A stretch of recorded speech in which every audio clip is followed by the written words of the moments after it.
Hello everyone, welcome to the money pump. मैं हूं आपका दोस्त आशीष सिंह। रिसेंटली आपने देखा होगा कि in the month of August, September, October और नवंबर एफआईएस ने क्यूमुलेटिवली बहुत सारे स्टॉक्स को बेचा है, जिसका कुल मिला के वैल्यू अराउंड 83,422 करोड़ के आसपास है। और एफआईएस और डीआईएस का जो बाइंग और सेलिंग डेटा है उसमें आप ये क्लियरली देख भी सकते हैं। एंड ऑफ कोर्स यहाँ पर सिर्फ अक्टूबर, सितंबर और अगस्त का डेटा है, लेकिन अगर आप नवंबर का डेटा भी ऐड करेंगे तो एफआईएस ने क्यूमुलेटिवली 83,422 करोड़ का माल बेचा है। और स्टॉक मार्केट में एक वाइडली एक्सेप्टेड परसेप्शन ये है कि जब एफआईएस खरीदते हैं तो मार्केट बढ़ता है और जब एफआईएस बेचते हैं तो मार्केट गिरता है। और ये बहुत हद तक सच भी है, क्योंकि एफआईएस यानी फॉरेन इंस्टीट्यूशनल इन्वेस्टर्स या फॉरेन पोर्टफोलियो इन्वेस्टर्स जो होते हैं उनके इन्वेस्टमेंट वैल्यू बहुत बड़ा होता है, यानी वो बहुत ज्यादा पैसे मार्केट में इन्वेस्ट करते हैं। तो अभी एक सिंपल सा सवाल ये आता है कि अगर एफआईएस ने इतना बेचा है और वो अभी बेचना कंटिन्यू कर रहे हैं तो अभी तक हमारे मार्केट में गिरावट क्यों नहीं हुआ है? क्योंकि अभी भी निफ्टी जो है वो 19,700 पॉइंट्स के ऊपर ही है। क्या इसका मतलब ये है कि आने वाले टाइम में क्या मार्केट गिरने वाला है? क्या निफ्टी 19,500, 19,000, 18,000 ऐसे लेवल्स पे जाने वाला है? ऐसे भी सवाल कहीं लोगों के माइंड में आ सकते हैं। तो इसलिए आज की वीडियो में हमें इसे थोड़ा और डिटेल में समझेंगे और हम उन डायनामिक्स को समझने की कोशिश करेंगे या उन ट्रिगर फैक्टर्स को समझने की कोशिश करेंगे जिसकी वजह से एफआईएस मार्केट में बाइंग करते हैं या सेलिंग करते हैं। और अगर हमने इन्वेस्टमेंट के इन कोर डायनामिक्स को समझ लिया तो उसके बाद हमें ऑटोमेटिकली ये भी समझ आ जाएगा कि मार्केट कब और किन रीजंस की वजह से ऊपर जा सकता है और कब और किन रीजंस की वजह से नीचे जा सकता है। और उसके आगे बढ़े ऐसे क्वालिटी कंटेंट के बदले अगर आप मुझे और मेरी टीम को अप्रिशिएट करना चाहते हैं तो वीडियो के ऊपर जो लाइक बटन है उसे प्रेस करके वीडियो को लाइक करें। और उसके साथ साथ रेगुलर अपडेट्स के लिए आप हमारे फ्री टेलीग्राम चैनल भी ज्वाइन कर सकते हैं, जिसका ज्वाइनिंग लिंक आपको वीडियो के डिस्क्रिप्शन में मिल जाएगा।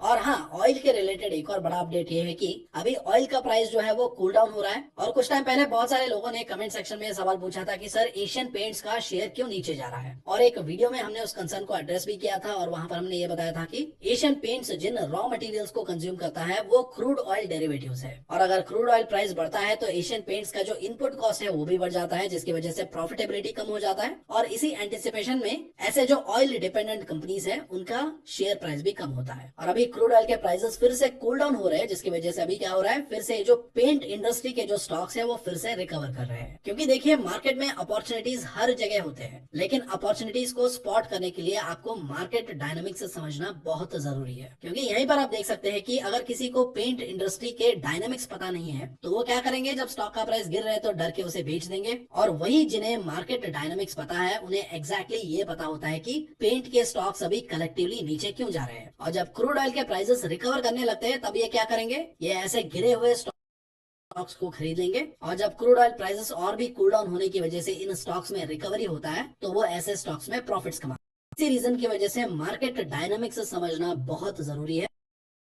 जो आपको स्टॉक मार्केट में अपॉर्चुनिटीज को स्पॉट करने के लिए और उनके ऊपर कैपिटलाइज करने के लिए एनेबल करता है। और अभी वापस आते हैं एफआईएस के सेलिंग के ऊपर। तो अभी इसका इंपैक्ट क्या अभी पड़ने वाला है या आने वाले टाइम में पड़ने वाला है, उसे समझने के लिए हमें सबसे पहले एफआईएस का जो बाइंग और सेलिंग पैटर्न है उसको समझना जरूरी है। एंड ऑफ कोर्स एफआईएस कहां पर बाय करते हैं, कहां पर सेल करते हैं, वो डेफिनेटली स्टॉक्स के क्वालिटी के ऊपर डिपेंड करता है। और उसके साथ साथ कंपनी के रिलेटेड जो ट्रिगर्स होते हैं, जैसे कि क्वार्टरली परफॉर्मेंस कैसा है, कंपनी में नए डेवलपमेंट्स क्या क्या हो रहे हैं, उसके ऊपर भी बहुत हद तक डिपेंड करता है। लेकिन ये सारे फैक्टर्स किसी पर्टिकुलर कंपनी के शेयर को सेल करना है या बाय करना है उस डिसीजन को इन्फ्लुएंस करता है। लेकिन कुछ ऐसे पैरामीटर्स भी होते हैं जिसके बेसिस पे एफआईएस जो होते हैं वो मास सेलिंग करते हैं। मास सेलिंग यानी कंपनी कैसा है, क्या करता है, वो फर्क नहीं पड़ता है। अगर कुछ पर्टिकुलर ट्रिगर्स आते हैं, जैसे कि इकोनॉमिक ट्रिगर्स आते हैं, रिसेशन आता है या इन्फ्लेशन बढ़ता है या कुछ और होता है, तो उसके बेसिस पे वो मास सेलिंग करते हैं, यानी वो मास तरीके से कई सारे स्टॉक्स को एक साथ बेचना शुरू करते हैं। और ये इकोनॉमिक ट्रिगर्स जो क्वालिटी स्टॉक्स के सेलिंग को ट्रिगर कर रहे हैं, क्या ये टेम्पररी है या परमानेंट है, उसे भी समझना बहुत जरूरी है, जो हमें एक्चुअल में ये बताता है कि एफआईएस कब बाय करते हैं और कब सेल करते हैं। और प्रेजेंटली अभी एफआईएस जो बेच रहे हैं उसका भी रीजन एक इकोनॉमिक ट्रिगर है, और वो ट्रिगर है राइजिंग बॉन्ड यील्ड्स। यानी बॉन्ड्स के ऊपर जो यील्ड मिलता है या जो इंटरेस्ट मिलता है, अगर वो बढ़ता है तो वो स्टॉक मार्केट में सेलिंग ट्रिगर करता है। और अगर आप स्टॉक मार्केट में इन्वेस्ट करते हैं तो बॉन्ड यील्ड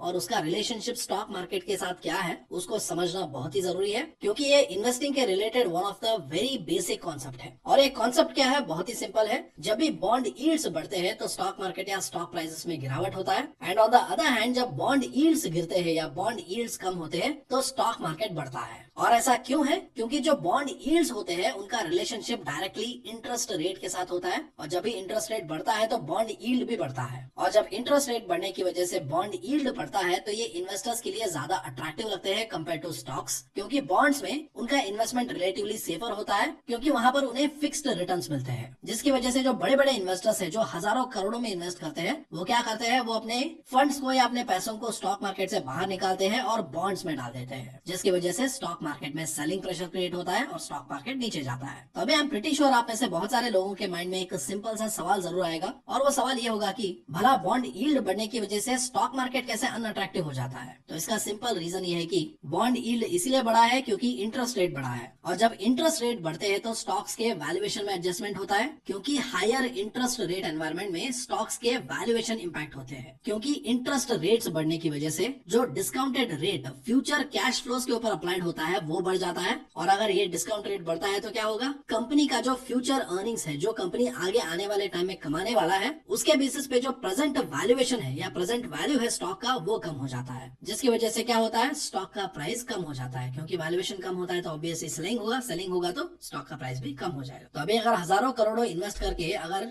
एफआईएस ने प्रॉफिट्स कमाया है तो वो अपने प्रॉफिट्स ऐसे इरोड नहीं कर सकते, जिसकी वजह से वो अपने प्रॉफिट्स को प्रोटेक्ट करने के लिए क्या करते हैं, टेम्पररीली स्टॉक मार्केट से एग्जिट करते हैं और अपना पैसा बॉन्ड्स में इन्वेस्ट कर देते हैं, जहां पर उन्हें फिक्स्ड रिटर्न्स और रिलेटिवली ज्यादा सेफ्टी मिलता है। और यहाँ पर मैंने टेम्पररीली इसीलिए बोला है क्योंकि जब बॉन्ड की यील्ड कम हो जाएंगे तो उसके बाद फिर से इन्वेस्टर्स क्या करेंगे, बॉन्ड से अपना पैसा निकालेंगे और स्टॉक मार्केट में फिर से इन्वेस्ट करेंगे, और इसीलिए मैंने इसको टेम्पररी सिचुएशन बोला है, जो डिपेंड करता है बॉन्ड यील्ड के ऊपर। और बॉन्ड का यील्ड किसके ऊपर डिपेंड करता है, इंटरेस्ट रेट के ऊपर डिपेंड करता है। और इसीलिए स्टॉक मार्केट, बॉन्ड यील्ड और इंटरेस्ट रेट के बीच में जो रिलेशनशिप है, अगर आपने उस रिलेशनशिप को समझ लिया तो ये आपको बहुत हद तक एनेबल कर सकता है ये समझने में कि कैसे लोअर वैल्यूएशन पे खरीदना है और हायर वैल्यूएशन पे बेचना है, यानी कब खरीदना है कब बेचना है, उसका एक ओवरऑल अंडरस्टैंडिंग आपको मिल जाएगा। So presently in the month of August, September, October और नवंबर एफआईएस क्यों बेच रहे हैं, क्योंकि अगर आप देखेंगे तो यूएस 10 इयर्स नोट का जो बॉन्ड यील्ड है वो अगस्त के बाद से अपने हाईएस्ट लेवल पे है, और इसीलिए बहुत सारे एफआईएस का जो पैसा है वो स्टॉक मार्केट से निकल के बॉन्ड्स में जा रहा है, and that is the reason for FIS selling which is a temporary situation. और मैंने ऐसा क्यों बोला है, क्योंकि जब बॉन्ड यील्ड्स फिर से कम होने लगेंगे तो उसके बाद उनका पैसा फिर से मार्केट में आने लगेगा। तो अभी इसके बाद आते हैं हमारे मेन क्वेश्चन के ऊपर, और वो मेन क्वेश्चन क्या है, अगर एफआईएस ने इतना ही बेचा है तो निफ्टी अभी भी एक हायर लेवल पे क्यों है, और निफ्टी में करेक्शन क्यों नहीं हुआ है, या मार्केट में अभी तक क्रैशेस या बड़े बड़े करेक्शंस क्यों नहीं हुए हैं। और इसका जवाब ये है कि रिसेंटली हमारे इंडियन स्टॉक मार्केट में एक इंपॉर्टेंट ट्रेंड चेंज हुआ है, और वो ट्रेंड क्या है, तो पहले ये ट्रेंड ये था कि एफआईएस जो है वो मार्केट को कंट्रोल करते थे, उन्होंने बेचा तो मार्केट क्रैश, उन्होंने बाय किया तो बुल रन। लेकिन अभी क्या हो रहा है, जो डोमेस्टिक इंस्टीट्यूशनल इन्वेस्टर्स है, जो एचएनआईज है और जो रिटेल इन्वेस्टर्स है, रिटेल इन्वेस्टर्स यानी जो सिप मोड में इन्वेस्ट करते हैं या डायरेक्टली इन्वेस्ट करते हैं, उनकी वजह से अभी इंडियन मार्केट में भी अच्छा खासा पैसा आ रहा है, जिसकी वजह से एफपीआईज और एफआईएस का जो इन्फ्लुएंस है वो मार्केट में रिड्यूस हो रहा है, क्योंकि जिस टाइम पीरियड में एफआईएस ने इतना ज्यादा बेचा है उसी टाइम पीरियड में डीआईएस ने around 77,995 crore worth of shares खरीदे हैं, जिसकी वजह से अभी जो इंडिविजुअल इन्वेस्टर्स है और डीआईएस है वो जो बाइंग कर रहे हैं, उसकी वजह से एफआईएस का जो सेलिंग है वो न्यूट्रलाइज हो रहा है। अब आप ही सोच के देखिए कि जब एफआईएस इतना बेच रहे हैं तभी हमारा मार्केट इतना स्टेबल है, तो आप इमेजिन कर सकते हैं कि जब एफआईएस का पैसा फिर से मार्केट में आने लगेगा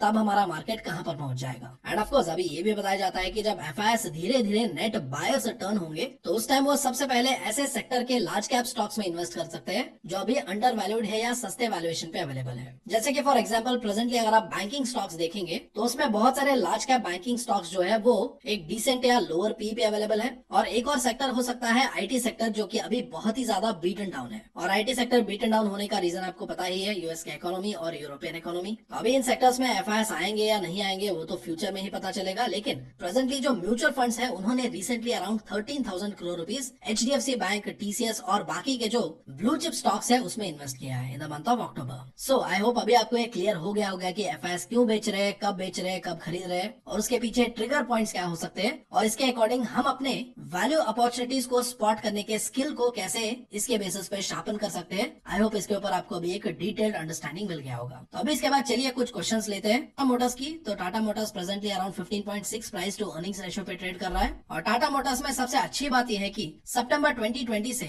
सितंबर 2022 तक का जो क्वार्टर है वहां पर उन्होंने कंसिस्टेंटली ऑलमोस्ट हर क्वार्टर में लॉसेस पोस्ट किए थे, और एक करेक्टिव लॉसेस अराउंड 22,109 करोड़ के आसपास था। लेकिन जो लास्ट 4 क्वार्टर्स है वहां पर टाटा मोटर्स ने फिर से प्रॉफिट्स दिखाना शुरू किया है और इन लास्ट 4 क्वार्टर्स में टाटा मोटर्स ने अराउंड 15,672 करोड़ का प्रॉफिट्स ऑन किया है और उसके बेसिस पे ही अभी टाटा मोटर्स का जो स्टॉक है वो at a price to earnings ratio of 15.6 के आसपास है। और कुछ न्यूज आर्टिकल्स के अकॉर्डिंग ये भी बोला जाता है कि टाटा मोटर्स का जो JLR है उनके मार्जिन आने वाले टाइम में और भी ज्यादा इंप्रूव हो सकते हैं, क्योंकि JLR जो है वो टाटा मोटर्स के सेल्स और प्रॉफिट्स में एक मेजर कंट्रीब्यूटर है, जिसकी वजह से अगर आने वाले टाइम में इनके मार्जिन इंप्रूव होते हैं तो इससे प्रॉफिटेबिलिटी भी बढ़ेगा, प्रॉफिटेबिलिटी बढ़ेगा तो अर्निंग्स पर शेयर भी बढ़ सकता है और अगर अर्निंग्स पर शेयर बढ़ता है तो ये स्टॉक प्राइस में भी रिफ्लेक्ट हो सकता है। End of course Tata Motors के ऊपर हम तो पहली बार नहीं बात कर रहे हैं, हम तो इसके ऊपर 2020 से बात कर रहे हैं और उस टाइम बहुत सारे इन्वेस्टर्स ने इस शेयर को बेचा था क्योंकि कंपनी के ऊपर डेट बहुत ज्यादा था और कंपनी बड़े बड़े लॉसेस भी पोस्ट कर रहा था। लेकिन उस टाइम कुछ ही लोगों ने इसके टर्न अराउंड प्रोस्पेक्ट्स के ऊपर ध्यान दिया था और वो कुछ ही लोग थे कंपनी के प्रमोटर्स FIS और DIS।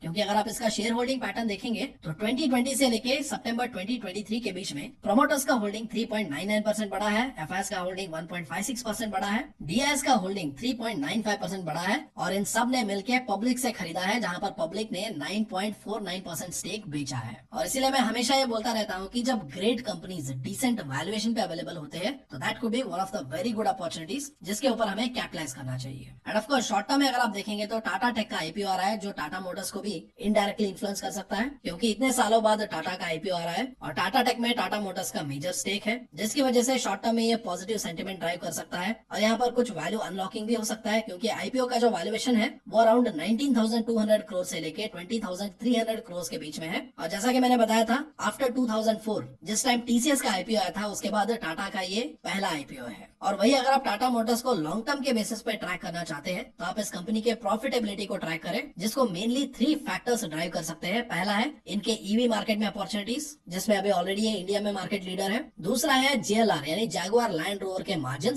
क्योंकि अगर इनके मार्जिन बढ़ते हैं तो इनका प्रॉफिटेबिलिटी भी बहुत हद तक बढ़ने का चांसेस रखता है। और तीसरा है कंपनी का डेट रिडक्शन, क्योंकि अगर कंपनी डेट रिड्यूस करेगा तो इन्हें जो इंटरेस्ट पे करना होता है वो कम हो जाएगा और इंटरेस्ट कम होगा तो उससे कंपनी का प्रॉफिटेबिलिटी भी बढ़ सकता है। और उसके बाद चलिए देखते हैं दूसरा क्वेश्चन जो लॉन इज इट। तो यहाँ पर आपको 2 एस्पेक्ट से समझने पड़ेंगे। पहला एस्पेक्ट ये है कि जिन्होंने टर्न अराउंड फेज में मे बी स्टॉक में 5 रुपए में या 6 रुपए में 10 रुपए में या 11-15 रुपए में इन्वेस्ट किया था वो तो अभी एक बहुत अच्छे सेफ्टी मार्जिन के ऊपर बैठे हैं और अभी टर्न अराउंड होने के बाद जो रिवॉर्ड्स मिले थे वो ऑलरेडी मिल चुके हैं। और आप देख भी सकते हैं कि स्टॉक का जो PE रेशियो है वो अराउंड 153 के आसपास है। और अभी यहाँ से कंपनी कितना ग्रो करेगा वो डिपेंड करेगा कंपनी के नेट प्रॉफिट के ऊपर। And just like in case of yes bank, Suzlon में भी अगर कंपनी आगे आने वाले टाइम में नेट प्रॉफिट्स में अच्छा ग्रोथ दिखाएगा और ज्यादा प्रॉफिट्स कमाएगा तो ऑब्वियसली कंपनी में और भी ज्यादा वैल्यू मिल सकता है। और कंपनी कितना ग्रोथ दिखा सकता है या कितना प्रॉफिट्स कमा सकता है या सेल्स कर सकता है उसके ऊपर अंडरस्टैंडिंग पाने के लिए आप कंपनी का ऑर्डर बुक चेक कर सकते हैं, जिससे आपको ये पता चलेगा कि कंपनी के पास कितना काम है। और उसके बाद आप कंपनी का वर्किंग कैपिटल चेक कर सकते हैं, जो आपको ये बताएगा कि जो भी ऑर्डर बुक्स में ऑर्डर्स पड़े हैं उनमें से कितने ऑर्डर्स को कंपनी एक साल में एग्जीक्यूट कर पाएगा, जिससे आपको एक मोटा मोटा रफ अंडरस्टैंडिंग मिल जाना चाहिए। आई होप आज का वीडियो आपको पसंद आया होगा। Thank you so much for watching. मिलते हैं अगले वीडियो में।